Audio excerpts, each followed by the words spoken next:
சிவபெருமானுக்கு ரொம்ப பிடிச்ச ராசிகள் எதுன்னு ஒரு சின்ன பார்வை பார்க்கலாம்.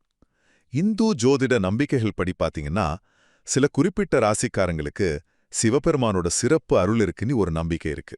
வாங்க, அதை பத்தி தான் நாம இப்ப பார்க்க போறோம். முதல்ல மேஷ ராசி.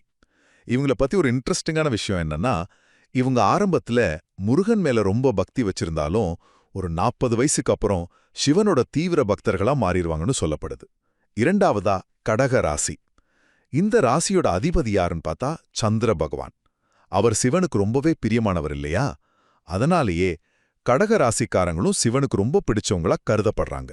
அடுத்து கன்னி ராசி. இவங்க பிறந்ததிலிருந்தே சிவன் மேல ஒரு அசைக்க முடியாத பக்தி கொண்டிருப்பாங்களாம். சொல்லப்போனா அவங்களோட கடைசி மூச்சு வரைக்கும் சிவனையே நினைச்சு மோட்சம் அடைவாங்கன்னு ஒரு நம்பிக்கை இருக்கு. கடைசியா கும்ப ராசி. இவங்கள சிவனோட ஒரு அம்சமாவே கருதுறாங்க பாத்துக்கோங்க. எவ்வளோ பெரிய கஷ்டம் வந்தாலும் சரி, சிவன் ஒருத்தர் தான் நமக்கு ஒரே ஆறுதல்னு முழுமையா நம்பி வாழ்றவங்க இவங்க. இப்போ உங்க ராசி இதுல இருக்கலாம், இல்லாமலும் இருக்கலாம். ஆனா ஒண்ணு மட்டும் நிச்சயம். உண்மையான பக்தியும் நேர்மையான வாழ்க்கையும் யாருக்கிட்ட இருக்கோ அவங்க மனசுல சிவன் எப்போதுமே இருப்பார்.